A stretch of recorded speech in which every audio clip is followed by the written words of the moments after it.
Has anybody else watched this deplorable interview by Jenn Johnson of Bethel Music? Jenn Johnson is Bill Johnson's daughter-in-law. And out of all of the people from Bethel that have made statements about all the scandal surrounding it, her statements are by far the worst, the absolute worst. Now, they cut a huge portion of this out, probably because of all the backlash they're getting about it. But Ruslan has covered it, and other creators, you can see like the clips of the video, especially the worst parts of it, in his podcast. But her interview, I watched it all before it was all cut, or before they cut the worst parts out. Her interview reminded me of a dream that I had shortly after the Winger video was released about Kris and Bill Johnson.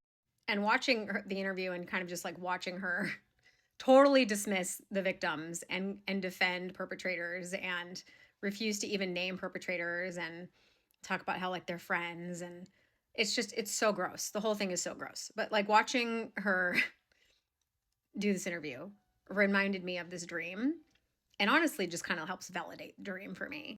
For those of you that don't know me, I used to work for Shawn Bowles and I quit in 2021.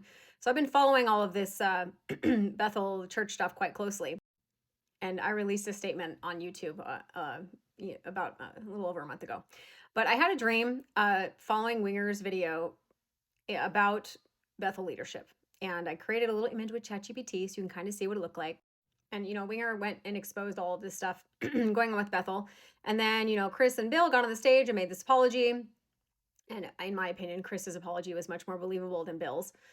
And then ironically, Ben Armstrong, who apparently is a sexual predator also based on the victim that has come out in her statement, and I believe her, was on the stage taking offering while they were making these apologies, which is just insane.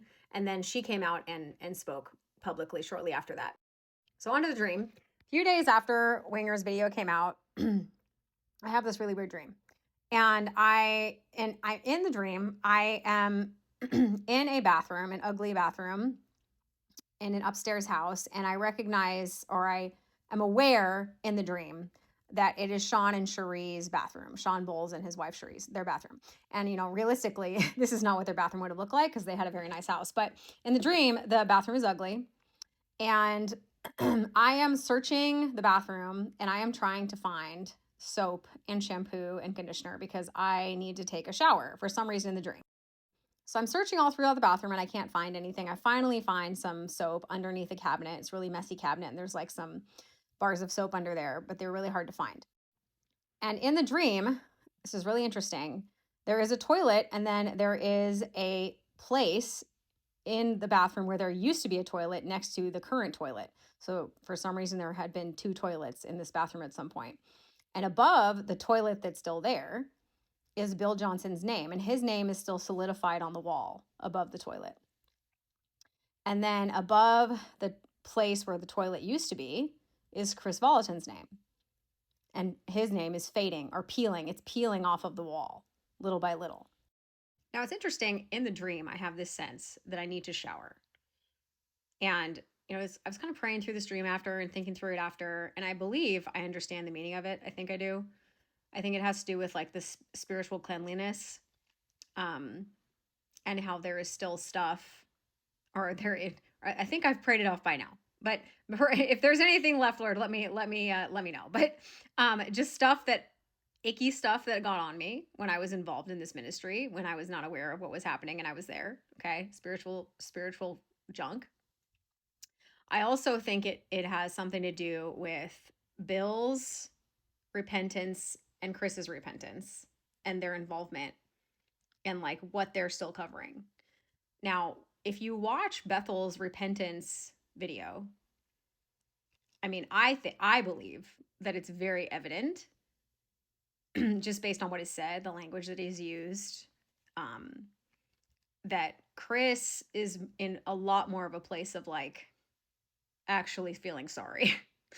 Now, the impression I get from watching Bill and from the stream is that there is a lot that's still hidden there. There's something else going on. Now, granted, even when they're both on the stage, Ben Armstrong is still up there, right? Who they have restored through Danny Silk's model of restoration. And then Sarah comes out shortly after that and says, hey, yeah, so that was not an affair, by the way. I was attacked, right? I was sexually assaulted. And her story is heartbreaking if you want to go look it up. And then, Jenn Johnson, Bill Johnson's daughter-in-law, comes out with this video like 2 days ago, 3 days ago, which I believe is an attempt from Bethel at putting some spokesperson out there to try to like clean up the mess. Because I'm sure that there has to be by now some kind of financial repercussions for what has been released and what has been exposed. And honestly, what is public is such a tiny, tiny, tiny little speck of what is actually there behind the scenes still. So you have these two men repenting on stage. While you still have Ben Armstrong up there. And I would really be curious to know, like, did they know that she was assaulted and still call it an affair? Was that a premeditative thing that they did? Because it would appear from her side of the story that they were told that she was assaulted. So that's concerning.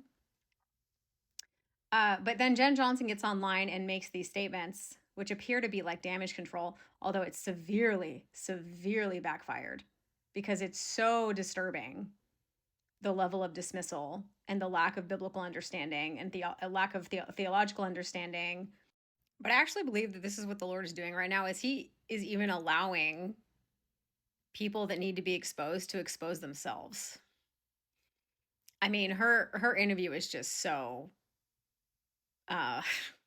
it's just, there's a lot there. I don't know that you could get another podcaster to cover stuff about her and the whole situation that would be able to present the kind of the weight behind her own words. Her own words are so exposing of the entire culture and everything that is wrong. And whatever apologies they made, she like undid in very short time with that video interview. Now they cut out a bunch of that stuff, but like I said, you can go watch a bunch of other podcasters, have downloaded it and have reviewed it, and it's just wild.